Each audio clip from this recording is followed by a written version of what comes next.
Assalamualaikum warahmatullahi wabarakatuh. Kembali lagi bersama saya Taufik, tentunya di channel Jendela Mistis. Bagaimana kabar kalian? Semoga kalian selalu diberikan kesehatan dan juga dilancarkan rezekinya. Pada video kali ini, saya akan membawakan cerita misteri mengenai pasar setan yang berada di Gunung Merbabu. Seperti apa ceritanya? Mari simak video ini sampai selesai. Dan jangan lupa bagi kalian yang belum subscribe channel ini, silahkan subscribe mulai dari sekarang. Dan jangan lupa untuk bunyikan tombol loncengnya agar tidak ketinggalan cerita misteri kami selanjutnya. Seperti apa kisah dari pasar setan yang berada di Gunung Merbabu? Mari kita menuju ke videonya.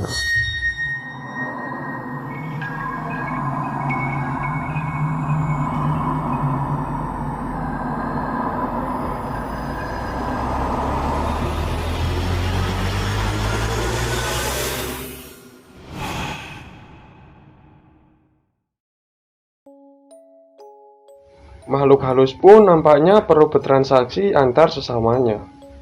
Buktinya, ada pasar setan yang selalu ramai tiap malam di puncak Gunung Merbabu. Apakah ini hanya isapan jempol? Tidak. Pasar setan, sepertinya perkataan ini sangat naif didengar di telinga kita. Tapi, fenomena ini sudah lama beredar di lingkungan masyarakat yang tinggal di lereng Merbabu, salah satu gunung yang sangat dikeramatkan di tanah Jawa.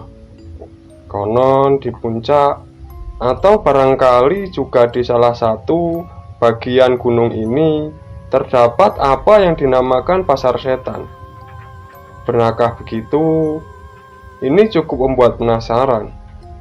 Selain Merbabu, ternyata ada banyak gunung angker lainnya di Indonesia. Tim Mapala, mahasiswa pecinta alam dari salah satu perguruan tinggi swasta di Jakarta Barat, telah mencoba memastikan tentang keberadaan pasar setan puncak Merbabu itu. 29 Maret 2001, rombongan Mapala berangkat. Tim tersebut berjumlah 9 orang.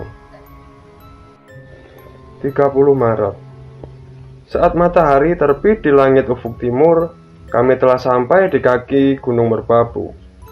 Alhamdulillah, perjalanan berlangsung sangat lancar, tanpa ada rintangan yang menghalangi kami. Sebagai langkah pertama, kami mulai beradaptasi dengan penduduk di sekitar kaki Gunung Merbabu, yang sebagian besar masih berbahasa Jawa Toto. Maksud tujuan kami beradaptasi yang terutama adalah untuk mengetahui informasi seluk-beluk tentang kepercayaan adanya pasar setan di puncak Merbabu sana. Tak banyak hal yang berhasil kami sadap sekaitan fenomena tersebut. Yang pasti, seusai memperoleh berbagai informasi tentang segala sesuatu di Merbabu, kami membuat rencana pendakian. Sambil menyusun rencana pendakian, untuk melepas lelah, kami istirahat 1 hari 1 malam. Baru pada paginya, tepat jam 8, kami pun mulai mendaki. Kondisi tim saat mendaki tak jauh bedanya dengan TNI ketika latihan perang. Ketika sampai di sebuah area yang menurut warga setempat disebut Ketong Songo, kami menemui kejadian yang ganjil. Kenyataan ini membuat kami sangat penasaran. Ketika berada di area ini, kami bertemu dengan jasad lelaki yang telah meninggal. Posisi mayat tersebut dalam keadaan semedi. Anehnya, tubuh lelaki ini sama sekali tidak menebarkan bau busuk. Hanya pakaiannya yang nampak lusuh, dengan tubuh nampak kering kerontang. Benarkah apa yang telah kami lihat? Ini benar. Kasat mata nyata adanya. Semua anggota tim melihatnya. Mungkin keadaan tubuh lelaki parubaya ini telah sedingin es. Kami mencoba mengambil gambar jasad tersebut dengan jepretan kamera. Hampir saja jantung ini copot. Betapa tidak. Ketika kami menekan tombol kamera, tiba-tiba jasad tadi lenyap begitu saja, entah kemana. Kejadian ini disaksikan oleh seluruh anggota tim. Melihat kenyataan ini, beberapa anggota tim tak dapat menutupi perasaan takut. Mereka mengusulkan agar pendakian dibatalkan. Setelah musyawarah, keputusan yang diambil, pendakian akan tetap diteruskan. Kami berpegang pada prinsip awal, bahwa kedatangan kami ke Merbabu bukan dengan tujuan tidak baik, apalagi ingin berbuat onar. Dan yang pasti, kami sepakat untuk selalu mengingat pesan yang diwanti-wantikan oleh salah seorang tetua warga yang kami temui di lereng kemarin, bahwa sepatah kata pun kami tidak boleh berkata yang berbau melecehkan keadaan setempat. Juga diwanti-wanti agar bila bertemu atau menjumpai apapun, kami diminta diam. Tidak perlu banyak komentar, apalagi menduga yang tidak-tidak. Bismillah. Akhirnya, kami melanjutkan pendakian. Beberapa jam kemudian, kami sampai di Tanjakan Setan. Di tempat ini lebih mencekam lagi, manakala kami beristirahat dan merebahkan tubuh kami di bawah tenda. Keputusan beristirahat ini kami ambil karena hari telah memasuki senja. Ketika malam hari, sebuah kejadian aneh kembali berlangsung. Persis pada tengah malam, Rudi yang terjaga dari tidur melihat ada 5 jasad perempuan yang seperti menempel di atas perbukitan dekat kami berkemah. Rudi yang terkenal sangat pemberani pelan-pelan membangunkan anggota tim yang lain. Namun apa yang terjadi? Manakala kami semua telah bangun, kelima jasad yang tertempel itu pun lenyap. Tapi kami semua sempat melihatnya. Kelima jasad perempuan itu sepertinya telah lama mati. Tubuh mereka kurus kering dengan pakaian compang-camping. Entah siapa mereka, kami tak berani menyusun dugaan. Pagi harinya, dari Tanjakan Setan, kami mencoba memindahkan kamera untuk merekam alam sekitar Gunung Merbabu. Usai itu, kami pun mulai melanjutkan perjalanan menuju Pasar Setan. Di tengah-tengah perjalanan, Thomas yang telah diperingatkan agar tidak memakai baju merah, rupanya nekat memakai baju larangan tersebut. Ujung-ujungnya, Thomas kesasar ketika hendak buang air kecil di dekat salah satu pohon. Dia kesasar sekitar 250 meter.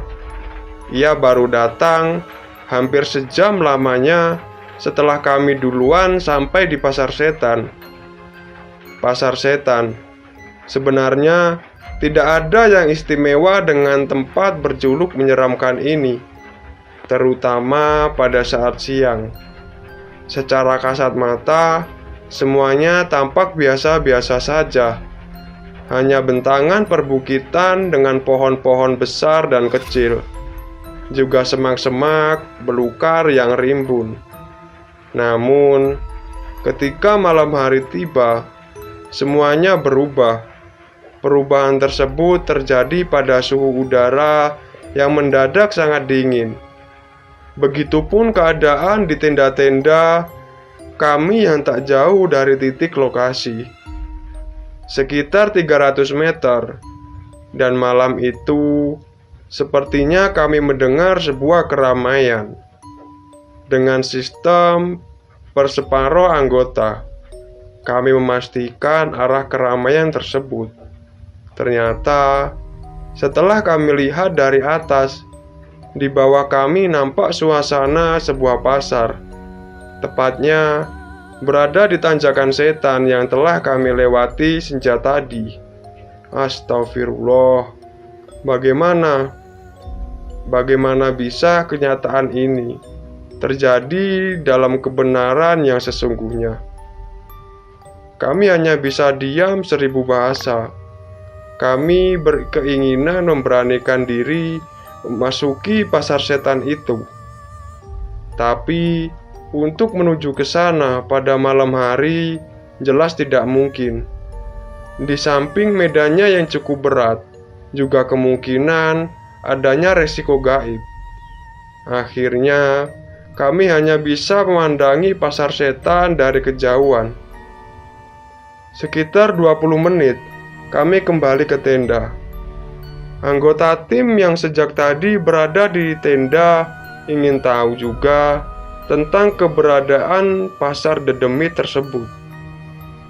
Setelah beberapa jam kemudian, anggota tim kedua ini kembali ke tenda. Mereka menyatakan jika pasar itu masih ada. Suara keramaian pasar tersebut tidak kedengaran lagi. Manakala tim Mapala menyalakan api unggun. Pagi harinya, karena penasaran dengan keadaan semalam, kami turun dan mendatangi lokasi pasar setan tersebut. Sesampai di tempat tersebut, kami tidak menemukan apapun. Jangankan bekas sampah dari berbagai jenis makanan yang mereka jual. Gubuk dan barak-baraknya pun tidak ada, apalagi gerobak bakso. Padahal semalam kami melihat pasar tersebut sangat lengkap. Ada yang jualan es, penjual bakso, penjual soto, penjual sayur-sayuran, dan penjual buah-buahan. Menurut keterangan warga setempat, keberadaan pasar setan tersebut memang ada, dan ini sudah tidak asing lagi bagi warga yang mukim di lereng Gunung Merbabu.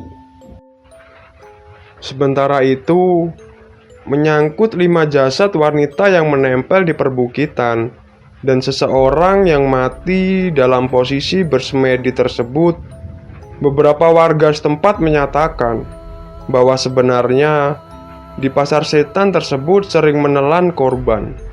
Namun, kejadian tersebut sengaja dirahasiakan oleh warga setempat, karena bila mereka membocorkan rahasia tersebut, pasti akan menerima musibah, entah sakit, entah meninggal.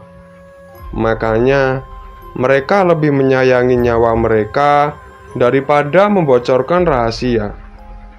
Konon, kebanyakan korban menimpa pada orang yang bermaksud mencari pesugihan atau orang yang tidak izin ketika hendak memasuki pasar setan.